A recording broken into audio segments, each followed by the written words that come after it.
তুমি পৃথিবীতে এসেছো কিসের জন্য এসেছো, তোমার আলোচ্য বিষয় কি, কোন কোন বিষয় নিয়ে পৃথিবীতে এসেছো। কোরআন সে তার ভাষায় উত্তর দেয়, লাতানজিলু মির রাব্বিল আলামিন নাযালা। আল কোরআন উত্তর দেয় জবাব বলে, ওমা মিন দাব্বাতিন ফিল আরদি ওমা মিন দাব্বাতিন ফিল আরদি ওয়ালা তাইরিন ইয়াতিরু বিজানাহিহি। কোরআন বলে যে পৃথিবীতে তোমার যত জীব জন্তু দেখো, যত জীব রয়েছে, জন্তু রয়েছে, যে সকল পাখি ডানা দিয়ে উড়ে বেড়ায়, এই সমস্ত পশু পক্ষী এক একটি করে জীব। আর আমি কোরআনে প্রত্যেকটি বিষয় আলোচনা করেছি। আল্লাহ পাক বলেন, তিবয়ানাল লিকুল্লি শাই। এই কোরআন এমন কোরআন যে কোরআনে এমন কোনো আলোচনা নাই যা বিদ্যমান আছে। কোরআনের মধ্যে সকল বিষয়ে আলোচনা করা হয়েছে। পৃথিবীতে কেউ যদি বই লিখে, কেউ যদি রাষ্ট্রবিজ্ঞান নিয়ে লিখে, সে ওই বইয়ের মধ্যে রাষ্ট্রবিজ্ঞানী লিখে সমাজনীতি নিয়ে আলোচনা করে না। আল্লাহ পাক বলেন, আমি এমন এক কিতাব নাযিল করেছি যে কিতাবের মধ্যে সব বিষয়ে আলোচনা করা হয়েছে। পৃথিবীতে কিভাবে চলবে, কিভাবে আমল করবে, কিভাবে রাষ্ট্র পরিচালনা করবে, কিভাবে সমাজ পরিচালনা করবে, আমি সব কিছু আলোচনা এই কোরআনের মধ্যে করেছি। এই কোরআনকে যদি নির্দেশ করা হয়, কোরআন পৃথিবীতে তুমি তো এসেছ ১,৫০০ বছর পূর্বে। ১,৫০০ বছর পূর্বে তুমি পৃথিবীতে এসেছ। এই পৃথিবীতে সংস্কার লিখলেন, প্রতি বছর কিতাবগুলি সংস্কার করতে হয়।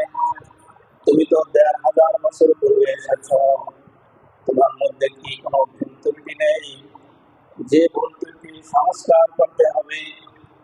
তখন কোরআন এই প্রশ্নের জবাবে বলে, যালিকাল কিতাবু লা রাইবা ফীহি। আমি ১,৫০০ বছর পূর্বে নাজিল হলেও আমার মধ্যে কোনো ভুল নাই, কোনো সন্দেহ নাই, সংশয় নেই। পৃথিবীর মানুষ তো ভুল করে, আমি কোরআন আমার মধ্যে এমন কোনো ভুল নাই যেগুলি সংস্কার করতে হবে, পুনরায় আবার লিপিবদ্ধ করতে হবে। এই জন্য ১,৫০০ বছর পূর্বে যখন কোরআন নাজিল হয়েছিল, তখন আরব রাষ্ট্রে যারা আরবি সাহিত্যিক ছিল, পৃথিবীর মধ্যে শ্রেষ্ঠ আরবি সাহিত্যিক যারা ছিল, তারা কোরআনকে ভুল ধরার জন্য অনেক চেষ্টা করেছে, কিন্তু কোরআনের ভুল বের করতে পারেনি। তারা কোরআনের মতো সূরা বানাইতে চেয়েছে, তখনকার যুগে কেউই পারেনি। সেই ১,৫০০ বছর পূর্ব থেকে আজ পর্যন্ত কোন কম্পিউটার কোরআনের ভুল ধরতে পারেনি। কোরআনের মধ্যে কোনো ভুল নাই। এই জন্য কোরআনকে পুনরায় আবার সংস্কার করতে হয়। এই কোরআনকে যদি আবার প্রশ্ন করা হয় যে, কোরআন তোমার বিধান যদি আমি মানি তাহলে লাভ কি? দুনিয়ার মানুষ তো যা কিছু করে লাভের উদ্দেশ্যে করে, তোমার বিধান যদি আমি মেনে চলি তাহলে লাভ কি?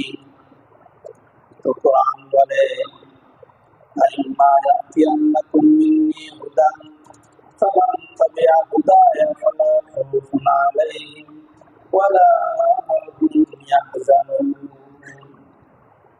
কোরআন বলে, যারা আমার বিধানকে মানবে, অর্থাৎ আমি কোরআনকে অনুসরণ করবে, তাদের দুনিয়া ও আখিরাতে কোথাও ভয় নাই, কোথাও টেনশন নাই। কারণ যে ব্যক্তি আমাকে অনুসরণ করবে, আমি কোরআনকে মেনে নিবে, আমি কোরআনকে শিখবে, কাল কিয়ামতের ময়দানে আমি কোরআন তাকে সুপারিশ করে জান্নাতে নিয়ে যাব। এজন্য কোরআনকে শিখতে হবে। কোরআন সহিষ্ণুভাবে শিক্ষা করাটা হলো ফরজে আইন।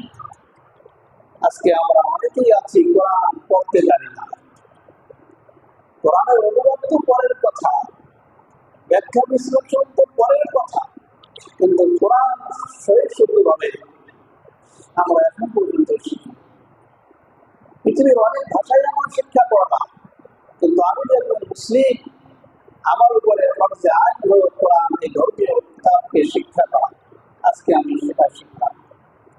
আমি অনেক ভাষায় কথা বলতে পারি, ইংলিশে কথা বলি, আরবিতে কথা বলি, ফার্সিতে কথা বলি, আমি চায়না ভাষায় কথা বলি, মালয়েশিয়ান ভাষায় কথা বলি, কিন্তু সেখানে আমি অনেক সময় মেহনত করে এই ভাষা শিক্ষা করলাম।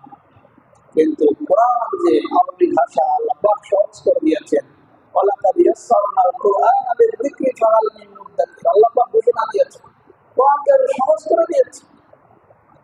এই সহজ ভাষা যে গ্রন্থ পবিত্র কোরআন, এটা আমরা শিক্ষা করতে পারলাম।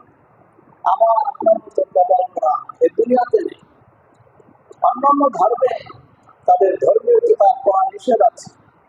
হিন্দু ধর্মের সকলে কিন্তু তাদের ধর্মীয় কিতাব পড়তে পারে না, শুধু তাদের মধ্যে একটা জাতি সেই কিতাব পড়তে পারে, অন্য জাতি পড়তে পারবে না, নিষেধাজ্ঞা আছে। কিন্তু আমরা এমন এক জাতি, মুসলিম জাতি, আমাদের এই ধর্মীয় কিতাব, এই কিতাব পড়ার জন্য কোনো নিষেধাজ্ঞা নাই, যে কেউ পড়তে পারে, সে হিন্দু হোক, বৌদ্ধ হোক, ইহুদি হোক, খ্রিস্টান হোক, সকলেই শিখতে পারবে, সকলেই পড়তে পারবে। কিন্তু আমি জন্মসূত্রে মুসলিম হলাম, এরপরেও আমার কপালে জুটে নেই যে আমি এই কিতাবটা শিক্ষা করব।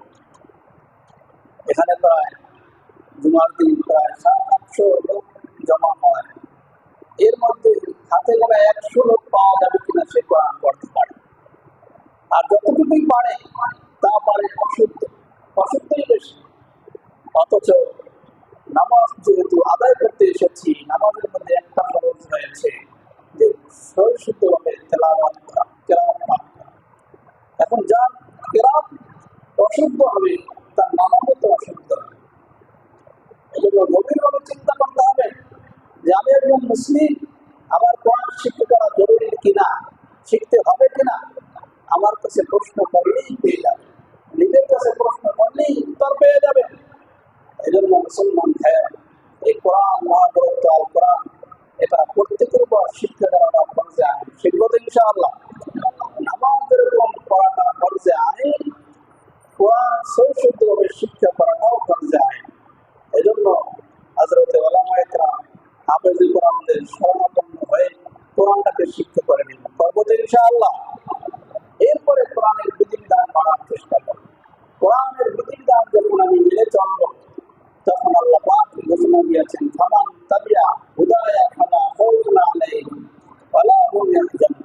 যারা এই কোরআনকে অনুসরণ করবে, কোরআনের বিধানকে মেনে নেবে, কোরআন অনুযায়ী রাষ্ট্র পরিচালনা করবে, কোরআন অনুযায়ী সমাজ পরিচালনা করবে, কোরআন অনুযায়ী পরিবার পরিচালনা করবে, কোরআন অনুযায়ী নিজের জীবনটাকে গড়বে, কাল কিয়ামতের ময়দানে তার কোনো ভয় নাই, টেনশন নাই, দুনিয়াতেও ভয় নাই, টেনশন নাই। আল্লাহ পাক এই কোরআনের মাধ্যমে আপনাকে আমাকে জান্নাত নিয়ে যান। এই জন্য এই কোরআন পড়ব, কোরআনের বিধিবিধান মেনে চলবো ইনশাআল্লাহ। আল্লাহ পাক সকলকে তাওফিক দান করুন, সকলে বলি আমিন। ওয়া আখিরু দাওয়ানা আলহামদুলিল্লাহি রাব্বিল আলামিন।